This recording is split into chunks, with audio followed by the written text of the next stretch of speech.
Hello friends, मैं हूं Aryan, study with Aryan, जो कि आपको यूपीएससी आईएएस के लिए एनसीईआरटी का कंटेंट हिंदी में उपलब्ध करवाता है। पर आपका स्वागत है। दोस्तों, आज हम पढ़ेंगे एनसीईआरटी क्लास 8 सामाजिक विज्ञान के भूगोल विषय के अंतर्गत। आज हमारा चौथा अध्याय है दोस्तों, जिसका नाम है कृषि, एग्रीकल्चर। ओके दोस्तों, ये सारा पाठ्यक्रम हम आप लोगों को हिंदी में अवेलेबल करवाते हैं। आगे बढ़ते हैं अपने आज के कंटेंट की ओर। देखिए फ्रेंड्स, कृषि यानी कि एग्रीकल्चर। एग्रीकल्चर शब्द की उत्पत्ति लैटिन शब्द एगर या एग्री, जिसका अर्थ होता है मृदा यानी कि मिट्टी, और कल्चर जिसका अर्थ कृषि करने से होता है। कल्चर यानी कृषि करना, उससे हुई है। देखिए, पौधे से परिष्कृत उत्पाद तक के रूपांतरण में 3 प्रकार की आर्थिक क्रियाएं सम्मिलित हैं। दोस्तों, थोड़ा सा आप लोगों को ये समझाना चाहूँगा कि पौधे से परिष्कृत तक उत्पाद बनाने के रूपांतरण में 3 प्रकार की आर्थिक क्रियाएं शामिल होती हैं दोस्तों। और दोस्तों, जैसे कि हम लोग पौधा उगाने के लिए पहले खाद डालेंगे, उसके बाद बीज डालेंगे, फिर आपका गेहूँ उत्पन्न होगा, फिर उस गेहूँ को दोस्तों काटा जाएगा, फिर उस गेहूँ को लेकर के मंडी में जाया जाएगा। मंडी से उस गेहूँ से दोस्तों डबल रोटी बनेगी, बिस्कुट बनेगा एवं अन्य खाद्य उत्पाद बनेंगे। और उन खाद्य उत्पादों को एक स्थान से दूसरे स्थान तक ले जाने के लिए यातायात के साधनों की आवश्यकता पड़ेगी।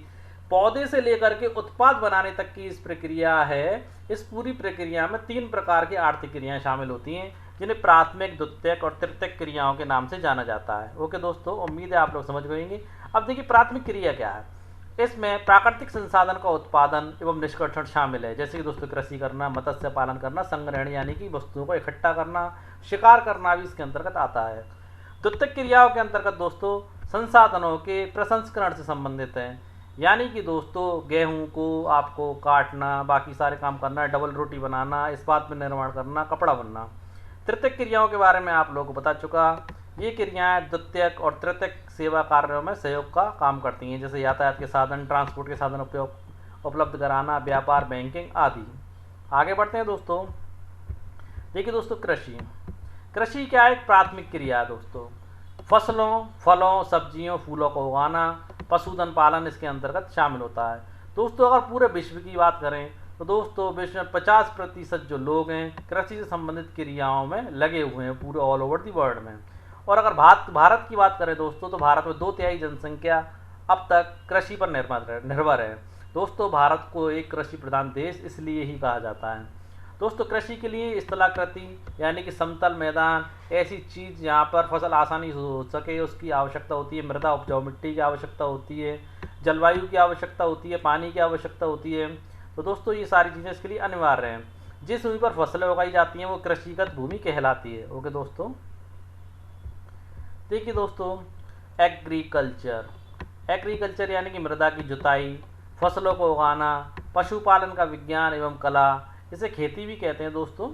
अब दोस्तों, सेरीकल्चर। सेरीकल्चर क्या है दोस्तों? रेशम के कीट जो होते हैं दोस्तों, जिससे कपड़ा बनता है, रेशम के कीटों का वाणिज्यिक यानी कॉमर्शियल यानी कि व्यापार के उद्देश्य से पाला जाना सेरीकल्चर कहलाता है। यह दोस्तों कृषक की आय को बढ़ा देता है। पिसीकल्चर क्या है दोस्तों? पिसीकल्चर दोस्तों मत्स्य पालन को पिसीकल्चर कहते हैं। विशेष रूप से निर्मित तालाबों में और पोखरों में दोस्तों मत्स्य पालन किया जाता है। अब दोस्तों, विटीकल्चर क्या है? विटीकल्चर दोस्तों अंगूरों की खेती को कहते हैं। इसमें द्राक्ष कृषि के नाम से भी जाना जाता है। हॉर्टिकल्चर दोस्तों उद्यान कृषि को कहते हैं। इसमें यानी कि बेचने के उद्देश्य से, व्यापार के उद्देश्य से दोस्तों सब्जियां उगाई जाती हैं, फूल उगाए जाते हैं और फलों को उगाया जाता है। आगे बढ़ते हैं दोस्तों। देखिए दोस्तों, कृषि तंत्र। कृषि तंत्र के बारे में मैं आप लोगों को बता देता हूँ। कृषि या खेती को एक तंत्र के रूप में देखा जा सकता है। जैसे सबसे महत्वपूर्ण होता है दोस्तों निवेश, यानी कि हम जो क्या निवेश कर रहे हैं, बीज, उर्वरक, मशीनें और श्रमिक। इन सारी चीज़ों के बिना कृषि पॉसिबल नहीं है दोस्तों। कृषि में दोस्तों जुताई की जाती है, बुवाई की जाती है, सिंचाई करते हैं, पानी देना, निराई करते हैं, यानी कुछ खरपतवार वगैरह उगी आती हैं उन्हें हटाना दोस्तों, कटाई करते हैं, फसल के उगने के बाद, पकने के बाद फसल को काटा जाता है। इसकी कुछ संक्रियाएं दोस्तों कृषि की। इस तंत्र के निर्गतों के अंतर्गत दोस्तों क्या आते हैं? फसल आती है, ऊन आती है, डेयरी और कुक्कुट उत्पादन आते हैं। अब देखिए दोस्तों, कृषि के प्रकार मैं आप लोगों को समझा देता हूँ। कृषि के जो प्रकार है दोस्तों, 2 प्रकार के, निर्वाह कृषि और वाणिज्यिक कृषि। निर्वाह कृषि दोस्तों वो कृषि होती है जो स्वयं के निर्वाह के लिए, अपने जीवन यापन के लिए की जाती है। और वाणिज्यिक कृषि दोस्तों वो कृषि होती है जो कॉमर्शियल यूज़ के लिए या बेचने के लिए की जाती है। अब दोस्तों निर्वाह कृषि भी दो प्रकार की होती है, एक गहन निर्वाह कृषि और एक आदिम निर्वाह कृषि। और दोस्तों आदिम निर्वाह कृषि दो प्रकार की होती है, एक तो इसमें स्थानांतरित कृषि आ जाती है और एक चलवासी कृषि। स्थानांतरित कृषि में दोस्तों एक स्थान पर ही कृषि नहीं की जाती, घूम घूम के कृषि की जाती है। ओके दोस्तों, चलवासी पशुचारण यानी कि पशुओं को भी कृषि के साथ साथ एक स्थान से दूसरे स्थान पर ले जाया जाता है। अब दोस्तों वाणिज्यिक कृषि, इसमें तीन प्रकार की कृषि शामिल है दोस्तों। एक तो अनाज की कृषि की जाती है, मिश्रित कृषि यानी पशुओं के चारे के लिए और मनुष्य के फसल के लिए। रोपण कृषि के अंतर्गत दोस्तों चावल भी उगाया जाता है और चाय, कहवा, कॉफ़ी, केले की ये सारी रोपण कृषि के अंतर्गत शामिल होती हैं दोस्तों। देखिए दोस्तों, विश्व भिन्न भिन्न तरीक़ों से कृषि की जाती है। इसके लिए भौगोलिक दशाओं, उत्पादों की मांग, श्रम और प्रौद्योगिकी के आधार पर कृषि को निर्वाह और वाणिज्यिक कृषि में बांटा जाता है, जिसका पूरा ब्रीफ मैंने आप लोगों को समझा दिया है। आगे बढ़ते हैं। देखिए पेज नंबर 5वां। देखिए जैविक कृषि क्या है दोस्तों। कृषि तो हर गांव खेतों में की जाती है, परंतु दोस्तों खेती के अंतर्गत रासायनिक खाद का प्रयोग किया जाता है। रासायनिक खाद के कारण दोस्तों क्या होता है, बीमारियां फैलती हैं, कैंसर जैसी जानलेवा बीमारियां फैलती हैं। इसलिए आजकल जैविक कृषि को प्रोत्साहन दिया जा रहा है। उस जैविक कृषि के लिए दोस्तों रासायनिक खादों के स्थान पर जैविक खाद जैसे गोबर हुआ, पत्तियां हुई, उसका उपयोग किया जा रहा है और प्राकृतिक कीड़ानाशी का उपयोग किया जाता है। फसलों का उत्पादन बढ़ाने के लिए कई आनुवांशिक रूपांतरण नहीं किया जाता है जैविक कृषि के अंतर्गत। अब देखिए कृषि के जो मैंने आप लोगों को बताए थे प्रकार कि निर्वाह कृषि और वाणिज्यिक कृषि। तो निर्वाह कृषि के अंतर्गत गहन निर्वाह कृषि को यहाँ मैं डिस्क्राइब करूँगा। इसमें दोस्तों एक छोटे भूखंड पर साधारण औजारों और अधिक श्रम से खेती की जाती है। इसमें दोस्तों अधिक धूप वाले दिनों में अधिक धूप वाले दिनों से युक्त जलवायु और उर्वर मृदा वाले खेत में एक वर्ष में एक से अधिक फसलें उगाई जाती हैं, जैसे कि दोस्तों चावल हुआ, गेहूं हुआ, मक्का, दलहन और तिलहन। दोस्तों गहन निर्माण कृषि दक्षिणी पूर्वी और पूर्वी एशिया के सघन जनसंख्या वाले मानसूनी प्रदेशों में की जाती है। कहाँ की जाती है दोस्तों? मानसूनी प्रदेशों में की जाती है। ओके दोस्तों, अब देखिए निर्वाह कृषि का दूसरा प्रकार जिसका नाम है आदिम निर्वाह कृषि। पहला इसमें स्थानांतरित कृषि की जाती है और चलवासी पशुचारण किया जाता है। इसको यहाँ समझते हैं दोस्तों। देखिए दोस्तों स्थानांतरित कृषि, इसमें क्या करते हैं दोस्तों, वृक्षों को काट कर जला देते हैं और भूखंड को साफ कर देते हैं और जो राख होती है उसको मृदा में मिला देते हैं और वहाँ से फसलें प्राप्त करते हैं। और जब दोस्तों भूमि की उर्वरता समाप्त हो जाती है तो उस भूमि को छोड़ करके जो पशुपालक जो होते हैं, जो कृषक होते हैं, वो उस स्थान से चले जाते हैं। इसके अंतर्गत दोस्तों मुख्य फसलें जो मक्का की प्राप्त की जाती है, रतालू की, आलू और कसावा की प्राप्त की जाती है। और दोस्तों अगर बात ये आए कि विश्व के किस स्थानों पर प्रचलित हैं, तो दोस्तों सबसे ज़्यादा प्रचलित ये अमेजन बेसिन के सघन वन क्षेत्रों में, उष्णकटिबंधीय अफ्रीका में और दक्षिणी पूर्वी एशिया और उत्तरी पूर्वी भारत के भागों में ये कृषि प्रचलित है। दूसरा दोस्तों देखते हैं आदिम निर्वाह कृषि का दूसरा पार्ट जिसे बोलते हैं चलवासी पशुचारण। दोस्तों इस प्रकार की कृषि में पशुचारक जो होता है अपने पशुओं को एक स्थान से लेकर दूसरे स्थान तक चारे और पानी की तलाश में घूमता रहता है और उन्हीं निश्चित मार्गों से ये जाता है दोस्तों। और दोस्तों पशुचारकों के मुख्यतः जो पशु होते हैं वो दोस्तों ऊँट होता है और भेड़ भी होती है दोस्तों, मवेशी होते हैं, याक और बकरियां। ये पशुचारक क्या करते हैं दोस्तों, अपने परिवार के लिए दूध, मांस और ऊन और खाल और अन्य उत्पाद उपलब्ध करवाते हैं। और दोस्तों अगर ये कहे कि चलवासी पशुचारण किन स्थानों पर प्रचलित है, तो दोस्तों सहारा रेगिस्तान है उसके अर्धशुष्क और शुष्क प्रदेशों में, मध्य एशिया में और भारत के कुछ भाग जैसे कि दोस्तों राजस्थान के पश्चिमी भाग में दोस्तों राजस्थान जो रेगिस्तान है वहाँ पर, और जम्मू कश्मीर में आपकी चलवासी पशुचारण प्रचलित है। आगे बढ़ते हैं दोस्तों। देखिए दोस्तों स्थानांतरित कृषि को दोस्तों विश्व विभिन्न भागों में भिन्न भिन्न नामों से जाना जाता है। जैसे दोस्तों झूमिंग के नाम से इस कृषि को जाना जाता है उत्तरी पूर्वी भारत में, और रोका के नाम से इसे ब्राजील में जाना जाता है, मिल्पा के नाम से इसे मैक्सिको में जाना जाता है और लदांग के नाम से इसे मलेशिया में जाना जाता है। तो दोस्तों ये स्थानांतरित कृषि के विभिन्न नाम हैं जो विभिन्न विभिन्न क्षेत्रों में बोले जाते हैं। अब दोस्तों कृषि के जो दो प्रकार थे, निर्वाह कृषि और वाणिज्यिक कृषि, तो अब यहाँ पर वाणिज्यिक कृषि की बात चल रही है।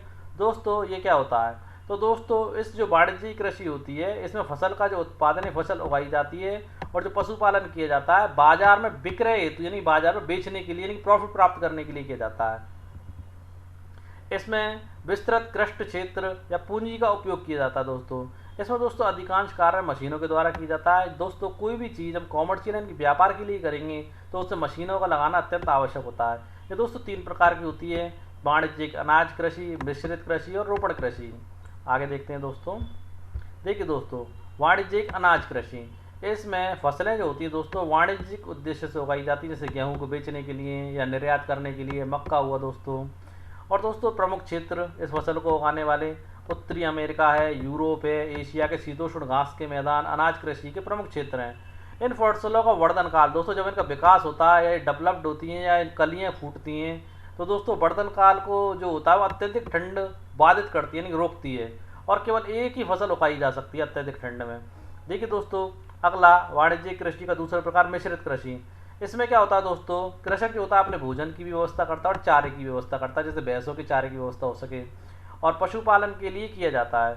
ओके दोस्तों, इस प्रमुख क्षेत्र इसके यूरोप है, पूर्वी संयुक्त राज्य अमेरिका, अर्जेंटीना, दक्षिणी पूर्वी ऑस्ट्रेलिया, न्यूजीलैंड आपका, और दक्षिणी अमेरिका में ये आपकी कृषि मिश्रित कृषि की जाती है। आगे बढ़ते हैं दोस्तों।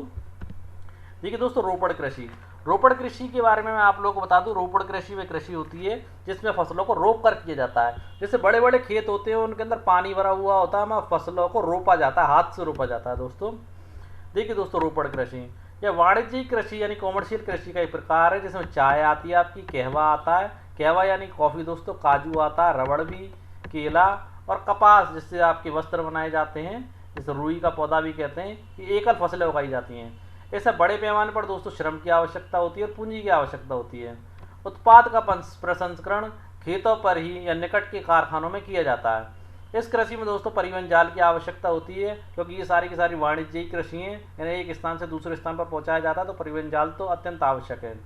दोस्तों रोपड़ कृषि के मुख्य क्षेत्र विश्व के उष्णकटिबंधीय प्रदेशों में पाए जाते हैं दोस्तों, जैसे मलेशिया में रबड़, ब्राज़ील में कहवा यानी कि कॉफ़ी, और भारत और श्रीलंका में चाय के बागान पाए जाते हैं। रोपड़ कृषि के कुछ उदाहरण मैंने ऊपर आप लोगों को दे दिए। देखिए गन्ने की रोपड़ कृषि और देखिए केले की रोपड़ कृषि के चित्र मैंने यहाँ पर लगाए हुए हैं। आगे देखिए दोस्तों मुख्य फसलें कौन सी हैं। देखिए दोस्तों विश्व में आजकल जनसंख्या जो अत्यधिक तीव्र गति से बढ़ रही है, और जनसंख्या की आवश्यकताओं की पूरी करने के लिए विभिन्न प्रकार की फसलें उगाई जाती हैं, और फसलें कृषि आधारित उद्योगों के लिए कच्चे माल की आपूर्ति करती हैं। देखिए मुख्य खाद्य फसलें आपकी गेहूँ है, चावल है, मक्का है, बाजरा है। ओके दोस्तों, रेशेदार फसलों में आपके आ जाती है जूट और कपास, और पेय जो फसलें आपकी चाय और कहवा यानी कि कॉफ़ी। आगे देखते हैं दोस्तों। देखिए चावल दोस्तों आपकी रोपड़ फसल है। आप चित्र में देख सकते हैं कि पानी से भरे हुए खेत में चावल को हाथों से रोपा जा रहा है। देखिए यह विश्व की प्रमुख खाद्य फसल है। यह उष्णकटिबंधीय उपोष्णकटिबंधीय प्रदेशों का मुख्य आहार है। चावल के लिए दोस्तों उच्च तापमान चाहिए होता है, अधिक आर्द्रता एवं वर्षा की आवश्यकता होती है। यह फसल दोस्तों किस मिट्टी में होती है? चीका युक्त जलोढ़ मृदा में जल रोकने की क्षमता होती है, तो उस मिट्टी की में ये चावल आसानी से हो जाता है दोस्तों। और चावल दोस्तों चीन जो है, चीन में चावल उत्पादन में अग्रणी माना जाता है। इसके बाद भारत का नाम आता है, फिर जापान का, फिर श्रीलंका का, फिर मिस्र का। देखिए दोस्तों अनुकूल जलवायु दशाएं जैसे कि पश्चिम बंगाल में चावल के लिए है, बांग्लादेश में है, तो वहाँ एक वर्ष में 2 या 2 से अधिक फसलें उगाई जा सकती हैं। देखिए दोस्तों गेहूँ जो कि मुख्य अनाज फसल है आपकी, और सबसे ज़्यादा भारत में गेहूँ का वर्तमान वक्त में यूज़ किया जाता है। पहले गेहूँ हमारा अमेरिका से निर्यात किया जाता था, जो लाल गेहूँ आता था। फिर उसके बाद दोस्तों औद्योगिक क्रांति यानी कृषि जो फसलों की क्रांति हुई, फिर गेहूँ हमारे यहाँ लोकवन सबसे पहले उगाया जाने लगा। ओके दोस्तों, देखिए गेहूँ के वर्धन काल में मध्यम तापमान एवं वर्षा और शस्य कीर्तन यानी फसल की कटाई के समय तेज धूप की आवश्यकता होती है। यानी कि दोस्तों जब फसल उगती है उस टाइम पर टेम्परेचर माध्यम होना चाहिए और वर्षा होनी चाहिए। लेकिन दोस्तों जब गेहूं की फसल पकती है उस टाइम पर तेज धूप की आवश्यकता होती है, क्योंकि फसल पकने के बाद उसे काटा जाता है। काटने के बाद दाने आपके सूख जाने चाहिए, तो उसके लिए तेज धूप की आवश्यकता होती है। देखिए दोस्तों इसका विकास आपका सुअपवाहित दोमट मृदा में सर्वोत्तम ढंग से होता है। और दोस्तों गेहूँ आपका संयुक्त राज्य अमेरिका में, कनाडा में, अर्जेंटीना, रूस, यूक्रेन और ऑस्ट्रेलिया में। भारत में दोस्तों, भारत तो कृषि प्रधान देश ऑलरेडी है ही है दोस्तों, तो भारत में विस्तृत रूप से गेहूं को उगाया जाता है। भारत में शीत ऋतु में यानी कि सर्दियों में गेहूं उगाया जाता है। देखिए दोस्तों मिलेट के अंतर्गत दोस्तों काफ़ी सारी चीज़ें आ जाती हैं, जैसे कि आपका बाजरा आ जाता है, रागी आ जाती है, ज्वार की फसलें आ जाती हैं दोस्तों। ये सारी आपकी मिलेट के अंतर्गत आती हैं, यानी कि मोटे अनाज वाली सारी चीज़ें मिलेट के अंतर्गत आती हैं दोस्तों। मृदा कैसी चाहिए? कम उपजाऊ चाहिए, और आपकी बलुई मृदा चाहिए होती है। बलुई मृदा में उगाई जा सकती है। ओके दोस्तों, इसमें जलवायु क्या चाहिए? कम वर्षा होनी चाहिए, उच्च तापमान जो है उच्च से तापमान, मध्यम तापमान और पर्याप्त सूर्य की आवश्यकता होती है। अन्य उत्पादक देश दोस्तों चीन और नाइजर, और इसके अन्य कुछ उत्पादक देश हैं चीन और नाइजर। अब देखिए बाजरे की कृषि का चित्र मैंने आपको लगा रखा है। पहले हमारे देश में बाजरा की जो क्वालिटी होती थी वो बिल्कुल थर्ड क्लास होती थी। आजकल वैज्ञानिक परीक्षणों के बाद बाजरे की जो पूरी जो लट बोलते हैं, जिसे पूरी भरी हुई आती है बाजरे से। देखिए मक्का, मक्का आप सब लोगों ने खाई भी होगी दोस्तों। देखिए तापमान, इसके लिए जो तापमान है मध्यम तापमान है, वर्षा और अधिक धूप की आवश्यकता होती है। मृदा के लिए दोस्तों इसकी सुअबायत उपजाऊ मृदा की आवश्यकता होती है। अन्य उत्पादक देश दोस्तों मक्का के लिए उत्तरी अमेरिका है, ब्राज़ील है, चीन, रूस, कनाडा, भारत और मैक्सिको में उगाई जाती है। और दोस्तों मक्के की फसल होती हुई मैंने आप लोगों को दिखाई है। और दोस्तों मक्के के बारे में एक चीज़ और मैं आपको बता देता हूँ, मक्के को कॉर्न नाम से भी जाना जाता है, क्योंकि मक्के के जो दाने होते हैं उससे ही आपका पॉपकॉर्न बनाया जाता है दोस्तों। और दोस्तों मक्का विभिन्न रंगों की हो सकती है। ओके दोस्तों, आगे बढ़ते हैं अपने अगले पॉइंट की ओर। देखिए कपास, जिससे दोस्तों रुई बनती है और रुई से आपके वस्त्र बनते हैं दोस्तों। देखिए दोस्तों इसके लिए तापमान, इसकी वृद्धि के लिए तापमान उच्च तापमान होना चाहिए, हल्की वर्षा चाहिए।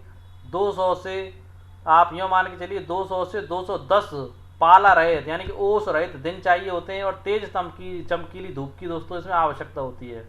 मृदा दोस्तों यहाँ पर काली और जलोढ़ मृदा सर्वोत्तम मानी जाती है इसके लिए। उत्पादक देश इसके चीन है, संयुक्त राज्य अमेरिका, भारत, पाकिस्तान, ब्राज़ील, मिस्र, ये सारे के सारे देश कपास के अग्रणी उत्पादक देश हैं।